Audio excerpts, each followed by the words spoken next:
حضرت داؤد طائی اور امام جعفر صادق کے درمیان ایک دن بحث ہو گئی۔ امام جعفر صادق فرمانے لگے یہ محبت کا ان کا رشتہ تھا آپس میں۔ حضرت داؤد طائی صوفی تھے اور امام جعفر صادق تو حضور کے نواسے ہیں نا جی، اور بڑا عقیدت کا رشتہ تھا آپس میں۔ ایک دن امام جعفر صادق کہنے لگے داؤد طائی میرے لیے دعا کر،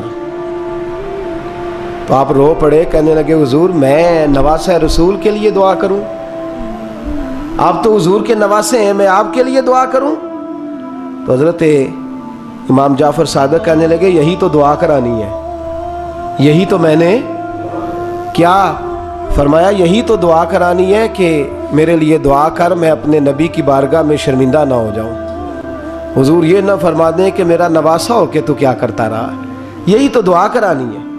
بڑا پیار تھا۔ ایک دن بحث ہو گئی، حج کر کے واپس آئے، عراق میں تشریف فرما تھے امام جعفر صادق، حج کر کے واپس آئے تو امام جعفر صادق کہنے لگے جو مکے سے ہو آتا ہے نا، اللہ پھر اس کو دوزخ میں نہیں ڈالے گا۔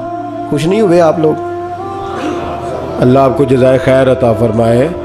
فرمایا جو کعبے کا دیدار کر لے ایک دفعہ زندگی میں اور ایمان کی حالت میں، اللہ پھر اسے دوزخ میں، ایک دفعہ جو دیدار کر لے ایمان کی حالت میں، اللہ دوزخ میں۔ یہ فرمانے لگے یہ میری بات ہے، تو تصدیق کر میری بات کی، کہہ میں نے ٹھیک کہا ہے۔ پیار تھا نا، تو کہنے لگے داؤد طائی تو کہہ میں نے ٹھیک کہا ہے۔ کہنے لگے جی آپ نے فتوی پورا نہیں دیا تو میں کیسے تصدیق کر دوں؟ آپ نے پورا فتویٰ، پوری بات کریں تو تصدیق کرا لیں۔ کہا پوری بات کیا ہے؟ فرمانے لگے جو خانہ کعبہ بیت اللہ کا دیدار کر لے اللہ دوزخ میں نہیں ڈالے گا، اور جو مدینے سے ہو آئے اللہ اسے جنت میں ضرور داخل فرمائے گا صلی اللہ۔ تو آپ فرمانے لگے داؤد طائی میں نے تو مسئلہ بیان کیا اس لیے کہ جس نے ایمان کی حالت سے کعبہ دیکھ لیا تو اس کا اللہ پہ ایمان پختہ ہے، اور من قال لا الہ الا اللہ داخل الجنہ، اور تو نے یہ جو کہا ہے نا ضرور جنت میں داخل کرے گا مدینے دیکھنے والوں کو، تو بھی دلیل پیش کر۔ مکہ کا ایمان کے ساتھ دیکھنے والا تو میں نے حدیث پیش کر دی، تو دلیل دے۔ حضرت داؤد طائی بولے بڑی خوبصورت بات، اور خوبصورت لوگ ہی خوبصورت باتیں کرتے ہیں، خوبصورت لوگ ہی جی، ورنہ تو اللہ خیر کرے خوبصورت بات نکلتی نہیں لوگوں کے منہ سے، حرم میں بیٹھ کے بھی نہیں نکلتی، پتہ نہیں کیا سانپ سونگھ جاتا ہے، کس قسم کی بولی بولنے لگتے ہیں۔ خوبصورت لوگ خوبصورت بات کرتے ہیں۔ حضرت داؤد طائی کہنے لگے میری دلیل یہ ہے کہ پورے مکے میں کہیں جنت تو نہیں نا، مکہ دیکھنے والے کو جنت ملتی ہے پر مکے میں جنت نہیں۔ فرمانے لگے مدینے میں تو جنت ہے نا، روضۃ من ریاض الجنہ، ماں بین بیتی و منبری روضۃ من ریاض الجنہ۔ فرمایا میرے منبر اور میرے گھر کے درمیان جتنی جگہ ہے وہ، اور آپ فرمانے لگے حضرت امام جعفر صادق سے کہنے لگے حضور دیکھیں نا، اللہ فرماتا ہے جو جنت میں گیا ہم فیہا خالدون، پھر نکالا نہیں جائے گا۔ تو کہنے لگے میرا عقیدہ ہے جو دو نفل بھی ریاض الجنت میں پڑھ لے اللہ اسے ضرور جنت میں داخل فرمائے گا، اس لیے کہ جو گیا وہ دوبارہ واپس۔ حضرت ادریس علیہ السلام کی دوستی ہو گئی رضوان سے۔ رضوان جنت کے فرشتے کا نام ہے جس کے پاس چابی ہے جنت کی، دروازے پہ بیٹھے ہوتے ہیں، رضوان اس فرشتے کا نام ہے۔ تو حضرت ادریس کا یارانہ تھا، وہ ملنے آتے تھے جناب ادریس علیہ السلام کو۔ تو ایک دن حضرت ادریس کہنے لگے تو خود تو یہاں کی سیر کر جاتا ہے، مجھے کبھی کرائی نہیں۔ آپ بھی کر لیں۔ تو فرشتہ آپ کو جنت دکھانے لے گیا، جنت میں جا کے تو کہنے لگا حضور چلے، فرمانے لگے کدھر؟ کہنے لگا واپس، فرمانے لگے میں نے جانا ہی نہیں۔ اس نے کہا کیوں؟ فرمانے لگے اللہ فرماتا ہے ہم فیہا خالدون، جو جنت میں آئے گا نکالا نہیں جائے گا، تو کیسے مجھے نکال سکتا ہے؟ کہنے لگے جناب آپ نے سیر کا کہا تھا۔ فرمایا سیر ہی ہے یہ، اس لیے کہ جنتی ساری عمر ہی سیر کریں گے، وہ سیر ہی کریں گے، سفر تو تھکا دیتا ہے بندے کو، یہ سیر ہی ہے۔ اب وہ فرشتے پریشان ہوئے تو رب کریم نے فرمایا وہ فرشتے تیرا اور اس کا یارانہ بھی میں نے لگوایا تھا، اور اس کو جنت کی سیر پر آنے کی خواہش بھی میں نے ہی پیدا کی تھی، اور تو کون ہوتا ہے میری بغیر اجازت دروازہ کھول سکے؟ بلوایا بھی میں نے ہی تھا۔ اور یہ جو میں نے کہا نا اڑ جا، یہ توفیق بھی میری ہوئی ہے، میری طلب بھی تو تیرے کرم کا صدقہ ہے۔ یہ پاؤں اٹھتے نہیں بلکہ یہ اٹھائے جاتے ہیں، تو جب بلا لیا ہے جنت میں داخل کرا لیا ہے، اور جنت بھی وہ والی جس کو میرے رسول پاک کے قدموں نے جنت بنایا ہے، وہ جنت جس کو ریاض الجنہ کا لفظ دیا ہے، حضور نے جنت جس کو بنایا ہے، وہاں تک پہنچ جائے۔ یہ ہے ارض جنت، یہ طیبہ کی زمین ہے ارض جنت، پر زمین کس کی ہے؟ کیسا عجیب معاملہ ہے، یہ ہے ارض جنت، یہ طیبہ کی زمین ہے۔ جنت بھی یہیں، کیونکہ مالک جنت بھی یہیں ہے، جنت بھی یہیں، مالک جنت بھی یہیں، جنت بھی یہیں تو مالک جنت بھی۔ اور جتنا جنت کا اعلان میرے نبی نے فرمایا نا، سارا فرمایا ہی مدینے میں ہے۔ اور جنت بیچی ہے کئی دفعہ نبی پاک نے، کئی دفعہ فرمایا بیر روما کما خرید کے دو، مجھ سے جنت لے لو۔ حضرت عثمان نے کہا حضور میں خرید دیتا ہوں۔ کہا جنگ تبوک کے لیے سامان دو، مجھ سے جنت لے لو۔ حضور نے تو کئی دفعہ سیل لگائی ہے جنت کی۔ یہ ہے ارض جنت، یہ طیبہ کی زمین ہے، جنت بھی یہیں، مال کے جنت بھی یہیں ہے۔ کعبۃ اللہ، حضرت عبداللہ ابن مسعود رضی اللہ تعالیٰ عنہ فرماتے ہیں جس کو ایک تکلیف آئے نا کعبے میں، کتنی جی؟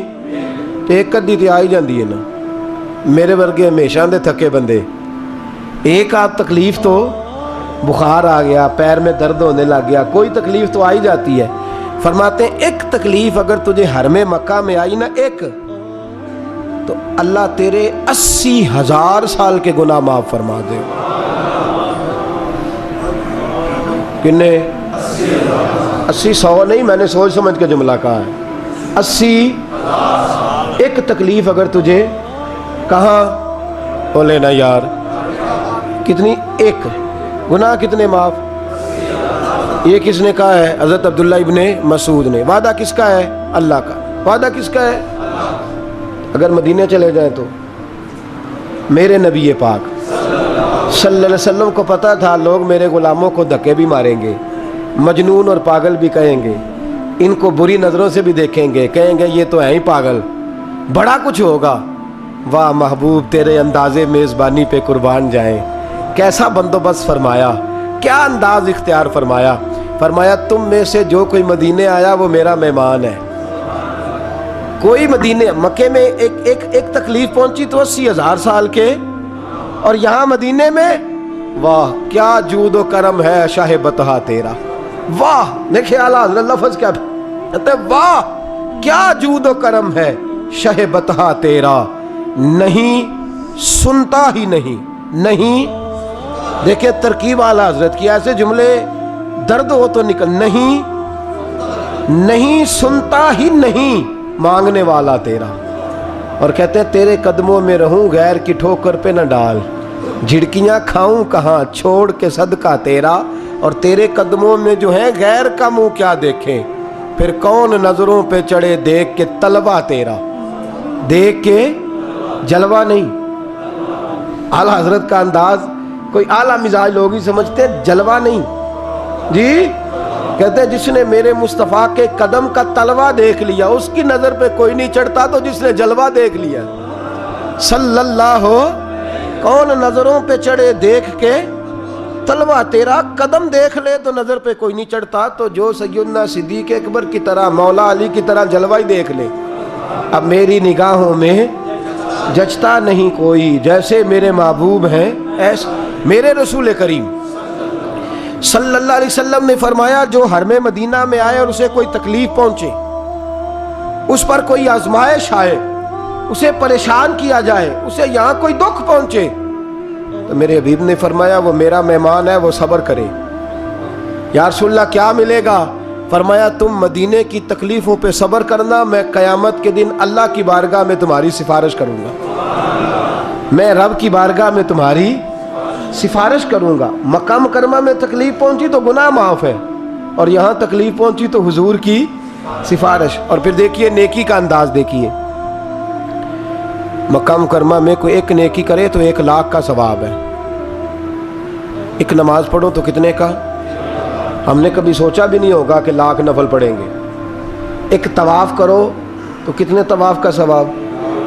ایک بار ایک دفعہ سبحان اللہ پڑھو تو کتنی کا ثواب ہوا؟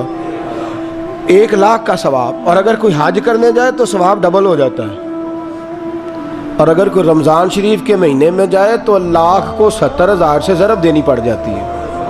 1,00,000 کو اگر رمضان شریف میں جائے تو یہاں آپ کیلکولیٹر نہ نکال لیجئے گا، اگلی تقریر نہ رہ جائے. 70 کو 1,00,000 سے ضرب دینی پڑتی ہے. یہ نیکیاں ہیں جو اللہ پاک حرم مکہ میں جانے والے کو عطا فرماتا ہے.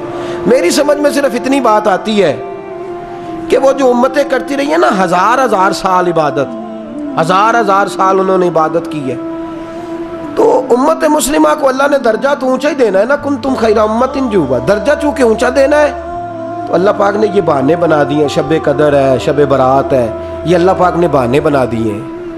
مالک کریم نے یہ بہانے بنائے ہیں. فرمایا تم بھی شب برات میں، شب قدر میں مسجد آ جاؤ، یا اللہ تمہیں موقع دے تو حرم مکہ اور مدینہ آ جاؤ. میں تمہاری ایک ایک نیکی پر اتنا زیادہ ثواب دوں گا کہ تم پچھلی امتوں سے آگے نکل جاؤ گے. پچھلی امتوں سے اللہ نے ہمارے نمبر ہی زیادہ رکھے ہیں اور ہمیں اضافی نمبر بڑے ملتے ہیں. بڑے نمبر رکھے ہیں رب کریم نے ہمارے لیے. تو رب اللہ کریم کی رحمت سے میرے رسول پاک صلی اللہ. اور پھر دیکھیں نا، کعبے کا معنی ہے مثابۃ للناس. کعبہ رجوع کی جگہ ہے. کس چیز کی جگہ ہے؟ یعنی اس کی طرف توجہ ہو. میرے نبی پاک صلی اللہ علیہ وسلم کی سب سے بڑی سنت کعبے کو دیکھنا ہے. حضور بیٹھ جاتے تھے اور کعبے کے سامنے بیٹھتے تھے. جب بھی حرم میں بیٹھ تو دیر تک دیکھتے تھے. کچھ لوگ لالچ کرتے ہیں، نیکی کا کرنا چاہیے، اچھا لالچ ہے کہ میں طواف زیادہ کر لوں، عمرہ زیادہ کر لوں، بڑی اچھی بات ہے. لیکن رسول کریم صلی اللہ علیہ وسلم کی جو سنت سب سے زیادہ مضبوط ہے وہ ہے بیٹھ کے کعبے کا. اور حضور نے فرمایا تو دیدار ہی کرتا رہا، اللہ تجھ پر 20 رحمتوں کا نزول فرما دے گا. کعبہ معظمہ کا دیدار کرنا. کعبہ ہے رجوع کی جگہ. نماز کس طرف منہ کر کے پڑھنی چاہیے؟ جی اجی کدھر منہ کر کے پڑھنے؟ کیڑی سائڈ تے؟ جی مغرب سائڈ پہ. تو جو حرم شریف میں ہو وہ مغرب سائڈ منہ کرے گا، مشرق سائڈ. فَإِنَّمَا تَوَلُّوا فَثَمَّ وَجْهُ اللَّهِ. اللہ فرماتا ہے جدھر مرضی منہ کر لے اللہ کی رحمت ادھر ہی ہے.